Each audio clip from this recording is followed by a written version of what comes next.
नमस्ते, अभिवादन आपका इनोसेंट इन्वेस्टर के इस नए वीडियो में बाजार की बात करेंगे। कहां पर बाजार खुलेगी उससे ज़्यादा ज़रूरी है बाजार कहां बंद होगी। याद रखना, कल की क्लोजिंग बहुत कुछ डिफाइन करेगी। गैप जो बाजार ने बनाया है यहाँ पर 20 पॉइंट का, ठीक है, उसके बारे में कई लोगों ने सवाल पूछा और मैं ताज्जुब खाता हूँ कि ऐसे सवाल जब आते हैं। एक चीज़ ध्यान रखना दोस्त, कि जब भी बाजार गैप अप कर देती है, एक गैप बना देती है, तो उसको फिल करने बाजार आए, ये कोई यूनिवर्सल ट्रूथ नहीं है, लेकिन इसकी प्रोबेबिलिटी बहुत हाई होती है। जो हम लोगों ने बैक टेस्टिंग करी थी आज से लगभग 6-7 महीने पहले, शायद 74 था या 77 था, मुझे एग्जैक्टली नहीं याद है, लेकिन अप्रॉक्सीमेटली 75% के आसपास एक्यूरेसी थी इस चीज़ की कि एक बार बाजार या कोई स्टॉक गैप अगर बना देता है तो 75% केसेस में उसको फिल ज़रूर करता है। और अगर आपके पास ऐसा कोई सेटअप है, ऐसा कोई बैक टेस्टेड डेटा है, तो उस पर आप बिल्कुल ट्रेड ले सकते हो, मैं आपको बिल्कुल भी मना नहीं करूँगा। तो यहाँ पर जो लोग समझना चाहते हैं इस चीज़ को, अगर बाजार कुछ लेवल्स को तोड़े तो आप इस गैप फिलिंग को आराम से टारगेट मान करके ट्रेड एग्जीक्यूट कर सकते हो। यानी कि बाजार के यहाँ पर गिरने के चांसेस 75% तो हैं बहुत आसानी से। और ये ट्रेडिंग बेट मैं आपको बता रहा हूँ, इसको अपने हिसाब से समझिएगा, इसको यूनिवर्सल ट्रूथ आपको नहीं मानना है। FIIs DIIs का डेटा मैंने पहले ही डिस्कस किया है। जो FIIs की तरफ से बाइंग आई है उसको आपको बहुत पॉजिटिव नहीं मानना है। क्यों नहीं मानना है? क्योंकि मैंने आपको शॉर्ट कवरिंग के बारे में बात समझाई हुई है। अभी कमेंट देख लेते हैं। इससे पहले वाली वीडियो में मैं थोड़ा सा फॉर्म में था और अच्छी बैटिंग मैंने की थी, कई लोगों ने तारीफ भी की। और मुझे पता है, ताज्जुब इस बात का है कि कई सारे लोग ऐसी ऐसी बात लिख दी है कि यूट्यूब उनको ब्लॉक कर देता है। और मुझे दिखता है, पूरी दुनिया को नहीं दिखेगा, लेकिन कम से कम 17 या 18 ऐसे कमेंट हैं, आप ही में से लोग हैं। और मुझे नहीं पता था ये लोग ऐसे ऐसे कमेंट भी करते हैं। उन भाई साहब को ऐसी खरी खोटी बोले थे कि अगर वो पढ़ लेते तो शायद फिर मतलब क्या ही बताएं, कान से खून निकलने लगता है या मुंह से खून निकलने लगता है। लेकिन भाई जो दिव्यांग ने किया, आकर के अपनी गलती इन्होंने एक्सेप्ट की और नीचे आकर के कमेंट किया, इसलिए मैंने इनके कमेंट को पिन भी किया। ये बंदे बहुत कम होते हैं, बहुत रेयर। तो दिव्यांग जी, आपको शुभकामनाएं। आप एम्बैरेस्ड फील मत करो, क्योंकि ये कारनामा करने की क्षमता ही 1% लोगों में है। गलती लोगों से बचती नहीं है दोस्त। मतलब अपनी गलती करके उसी को जस्टिफिकेशन कुछ ना कुछ बता ही देंगे कि मैं ऐसा हूँ, मैं यूँ करता हूँ। देखिए बिहारी बाबू, और देखो बिहारी बाबू ने क्या कहा, कोई ना दिव्यांग, एक बात हमेशा याद रखना, लास्ट में इंडिपेंडेंट होना ही सोल्यूशन है। बिल्कुल यही तो मैं आपसे बोलता हूँ कि दोस्त, जब आप किसी की मदद कर रहे हो तो असली मदद वो हुई कि एक दिन उसको मदद की ज़रूरत ना पड़े।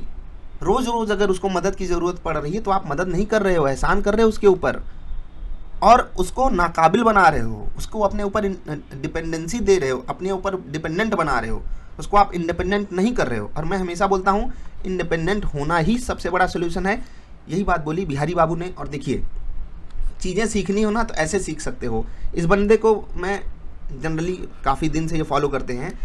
देखिए, बिहारी लोग छुपाते ना इस चीज़ को, इन्होंने सामने ला करके रखा। अब सोचो कि जिस चीज़ को लोग छुपाते हैं सामने रखो, और ये इस चीज़ के लिए भी गट चाहिए होता है, ठीक है। तो जो भी आपके पास है, जहाँ से आप बिलोंग करते हो, जो भाषा आप बोलते हो, उस पर प्राउड फील किया करो, और अच्छा वाला प्राउड, कि किसी के सामने झुकना नहीं है कि कोई इधर वाला कोई उधर वाला बोल दिया, अरे तुम बिहारी हो तो बोल दो तो बोलो भाई तकलीफ़ क्या है, किस चीज़ में आगे निकल गए।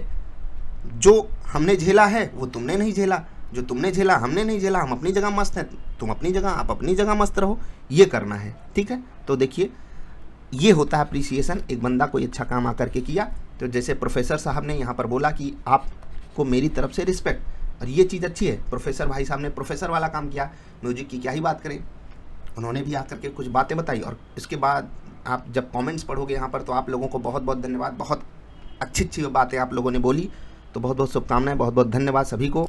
शुभकामना दोस्त मैंने केवल इसीलिए दी है क्योंकि आप सब राइट ट्रैक पे हो और इस ट्रैक को पकड़ करके आप आगे बढ़ सकते हो। मैं ये नहीं कह रहा हूँ आपको मुझे फॉलो करना पड़ेगा, मैं सिर्फ इतना कह रहा हूँ, आप सही चीज़ को अगर पढ़ोगे, सही चीज़ को समझोगे, तो बाजार आपकी दुश्मन नहीं है जो 99% लोगों को नुकसान दे देती है। ये सब मती के मारे हैं, ये सब उस नेक्सस के शिकार बने हुए बैठे हैं। बस आपको यहाँ से बाहर आना है। मेरा फोकस उस 1% पे नहीं है, मेरा फोकस है कि अगर कोई सीखना चाहता है तो मैं उसको नुकसान ना होने दूं, ये मेरी जिम्मेदारी मुझे फील होती है। और यही मैं आपको भी बोलता हूं कि जिस दिन आपको ये लग जाए कि अब बाजार आपको नहीं झटके मार सकती, तो आप दूसरों की मदद करना चालू कीजिए। भले 5 की भी कर दोगे ना अपनी पूरी लाइफ में, तो 5 जो नंबर होता है बहुत बड़ा होता है।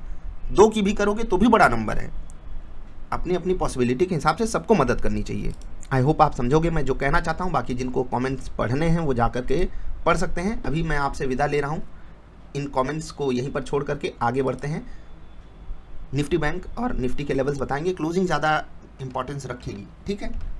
IRCTC ये रहेगा इंट्राडे स्टॉक, विप्रो रहेगा इंट्राडे स्टॉक, टाटा मोटर्स रहेगा, हैवेल्स रहेगा, KEC इंटरनेशनल इस पे आपकी नज़र होनी चाहिए, और HDFC लाइफ। इसके अलावा सूर्योदय एक रिवर्सल दिखा रहा है, वैट हमारे फेवर में आया, फिबोनाची हमारे फेवर में आया है, 94.25 94 रुपये 25 पैसे के ऊपर ये निकले, बहुत बुलिश हो जाऊंगा मैं। उसके बाद ये आपको 5% का रिटर्न दे सकता है, तो मतलब ध्यान आपको रखना है, बस मैं यही कह रहा हूँ। क्वांटिटी कम रख लेना अगर रिस्क आपको लगता है। IRFC जिनको वैल्यू प्ले करना है तो down side risk 2.5%, up side potential 7-8% का है। अगले 1 महीने 2 महीने के लिए आप ये स्टॉक खरीद के रख सकते हो, ठीक है। डाउन साइड पोटेंशियल 2.5-3% का है अगर आप स्टॉप लॉस लगाना चाहते हो। बाकी IRFC के बारे में आप पढ़ोगे, आपको बातें समझ में आएंगी। इंट्राडे स्टॉक्स मैंने बता दिए कैसे ट्रेड करना, उसके लिए आप वीडियोस को देखना, अन्य चीज़ों को समझना। व्हाट इज ट्रेडिंग सेटअप वाली वीडियो आपकी काफ़ी मदद करेगी, जाकर के देख लें। ग्लोबल मार्केट से फ्लैट टू नेगेटिव संकेत हैं और यहाँ पर थोड़ा सा आपको मतलब कॉशियस रहने की ज़रूरत है। क्यों? क्योंकि देखिए अमेरिका में रिसेशन की बातें चल रही हैं, ठीक है। ये बड़ा पॉइंट है और बहुत बड़ा पॉइंट है। यूक्रेन से हमको कुछ खास मतलब राहत वाली खबर आती हुई नहीं दिखाई दे रही है। क्रूड भले ही हमको लग रहा हो रसिया हमारा फेवर कर रहा है, ये हो जाएगा वो हो जाएगा, लेकिन इसके अलावा भी महंगाई, आप अगर यूक्रेन क्राइसिस को लेकर के जोड़ोगे, क्रूड को लेकर के जोड़ोगे, तो महंगाई एक बड़ा फैक्टर है। बैंक्स और FMCG नहीं परफॉर्म करेंगे, IT के भरोसे हम नहीं रह सकते। रिजल्ट आना चालू होगा, उस पर काफ़ी डिपेंडेंसी हो जाएगी। और फोर्थ क्वार्टर ये काफ़ी कमाल का क्वार्टर होता है। मुझे सबसे ज़्यादा अगर कोई क्वार्टर पसंद है तो वो चौथा क्वार्टर ही है। जो लोग गलत समझेंगे उनको मैं कुछ कह नहीं सकता, मैं क्वार्टर से दूर रहता हूँ, लेकिन फोर्थ क्वार्टर को बहुत पसंद करता हूँ। समझ रहे हैं? फोर्थ क्वार्टर के जो नतीजे होंगे, मैं कम से कम 25 स्टॉक्स के आसपास रिजल्ट को एनालाइज करूंगा और कोशिश करूंगा आपको लगभग 20 वीडियोस दूं। अगर मैं इस जिम्मेदारी से पीछे भागता हूं तो ये आपकी जिम्मेदारी है कि आप मुझे याद दिलाओ, जिससे कि मैं आपके लिए ये वीडियोस रिकॉर्ड करूं अच्छी अच्छी कंपनियों के, जिससे कि आप इन्वेस्टमेंट डिसीजन सही ले सकूं, ठीक है। अब जहां पर बाजार खड़ी है, यहाँ पर आपको कुछ बातें मैं पहले बता देना चाहता हूँ। ट्रेडर्स को कुछ नहीं करना है, उन्हें कॉशियस होकर के आराम से ट्रेड लेते रहना है। जो लोग ओवरनाइट ट्रेड लेते हैं, हमेशा की ये बात ध्यान रखना कि बिना हेज करके आप जाओ मत, या फिर आपका कन्विक्शन बहुत हाई साइड पे हो, ठीक है, और आपके पास मार्केट में काफ़ी एक्सपीरियंस हो, नहीं है तो हेज कर लिया करो। मैं तो ये कहता हूँ कि ओवरनाइट पोजीशन रखो ही मत, ठीक। अगर आप ट्रेड कर रहे हो और लेवरेज लेकर के ट्रेड करना अच्छी बात नहीं होती है। मैं फ्यूचर्स की बात कर रहा हूँ, ऑप्शंस की बात कर रहा हूँ, समझ गए। इन्वेस्टर को थोड़ा सा सजग रहने की ज़रूरत है अब, क्योंकि अब आपको ट्रैप में फंसाया जा सकता है कि ये स्टॉक वो स्टॉक ऐसे वैसे, तो थोड़ा वहाँ पर आपको सावधान होने की ज़रूरत है। बहुत अच्छी क्वालिटी ही अब सेलेक्ट करना, वो समय चला गया। हम यहाँ पर अगर कम क्वालिटी भी खरीदते तो वो भागे हैं स्टॉक्स। अब यहाँ पर अच्छी क्वालिटी ही खरीदना, क्योंकि जब वो गिरे तो कम गिरे, ठीक है। मार्केट के कंपेरिजन में रेजिलियंस वो स्टॉक्स दिखाएं, ये काफ़ी ज़रूरी है, ठीक। सूर्योदय स्मॉल फाइनेंस बैंक और IRFC, इन दोनों स्टॉक्स को आप शॉर्ट टू मीडियम टर्म के लिए देखना अगर ट्रेड ले रहे हो तो। निफ्टी के लेवल्स मैं आपको बता देता हूँ और बहुत ध्यान रखना है इन लेवल्स पे, ठीक है। 16,717 ये रहेगा पहला लेवल, 16,778 ये रहेगा दूसरा लेवल, 16,826 ये रहेगा तीसरा लेवल। एज आ रेजिस्टेंस गिरावट में जो सबसे बड़ा कारनामा लेवल करके दिखाएगा वो है 17, यार 16 कहाँ से आ गया, मैं माफ़ी चाहता हूँ आप लोगों से। 16 चलिए, क्या ये किसी चीज़ का संकेत दे रहा है क्या? नहीं यार, ऐसे सोचना मत। मैं रिसेशन की बात करते 1000 पॉइंट सीधे नीचे बात कर रहा हूँ। इसको 17 आपको लिखना है, 17,717, 17,778 और 17,826 एज आ रेजिस्टेंस। 17,628, 628 ये रहेगा सपोर्ट। अगला कौन सा है? 1759, सिर्फ इतना। 1 मिनट, मैं इसको कंफर्म करूंगा, आपको टेलीग्राम पे अपडेट कर दूंगा। ये लेवल मुझे एग्जैक्टली समझ में नहीं आ रहा है हम लोगों ने क्या लिख दिया था, ठीक है। हाँ ठीक है, मैं इस लेवल को अभी थोड़ी देर में आपको कंफर्म करके बता देता हूँ वीडियो पॉज करके। लेकिन 17, ठीक है, 17,431 ये काफ़ी ज़रूरी लेवल है, इस पर आपका फोकस होना चाहिए एज आ सपोर्ट, ठीक है। मैं इसको थोड़ा सा इंतज़ार कीजिए, मैं कंफर्म कर लेता हूँ। जी आ गया यहाँ पर है 17,559 और ये 481 है, ठीक है। अब पेपर में लिखो और मज़ा आ जाता है, ठीक है। तो थोड़ा सा वहाँ पर कन्फ्यूज़न थी, गलती मेरी ही थी। देखिए, गलती एक्सेप्ट करना सीखिए। मुझे बहुत मेहनत करनी पड़ती है यार इस चीज़ के लिए, मन नहीं करता है, एकदम मन नहीं करता गलती एक्सेप्ट करने का, लेकिन ज़रूरी है ना। मैं अपनी गलती आपको रोज़ आकर के ट्रेडिंग के लिहाज से क्यों बताता हूँ, जिससे आप उससे सीख सको। आप में से भी बहुत सारे लोगों को मैंने ये बात बोल के रखी है, जो गलती किया करो आकर के बताओ, सर ये गलती हुई मुझसे ट्रेडिंग में, ये गलती हुई ट्रेडिंग में, और वहाँ से काफ़ी मदद आपको खुद मिलेगी, ठीक है।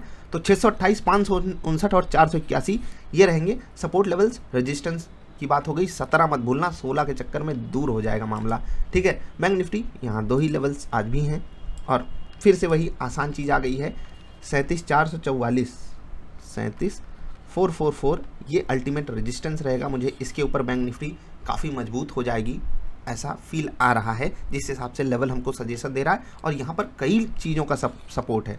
47,490 के आसपास एक और रेजिस्टेंस है, वो अगर टूट गया तो और मज़ा। बाकी 37, देखिए अब यहाँ 47, 10,000 पॉइंट का मैंने वो दे दिया, ठीक है। बाकी 37,500 एक साइकोलॉजिकल रेजिस्टेंस है ही। तो इन सब लेवल्स पे आपको फोकस करना है। अब इसके नीचे थोड़ा सा ध्यान रखना, 211, 37,211, ठीक है, ये रहेगा रेजिस्टेंस। गिरती हुई बाजार में 36,914, 36,721 ये रहेगा सपोर्ट हो गया, रेजिस्टेंस हो गया। तो ओपनिंग कहाँ हो रही है, ओपनिंग को समझने के लिए 2 बात समझना। ग्लोबल मार्केट से अभी संकेत नेगेटिव है। अमेरिका का फ्यूचर मोस्ट प्रोबेबली थोड़ा सा नेगेटिव ट्रेड करेगा, तो अपनी बाजार हो सकता है 60 से 80 पॉइंट नीचे खुल जाए। ये मैं अनुमान लगा रहा हूँ, अभी एग्जैक्टली कुछ भी संकेत मिल नहीं पा रहे हैं। 40 पॉइंट नीचे SGX निफ्टी बंद हुई थी, ठीक है।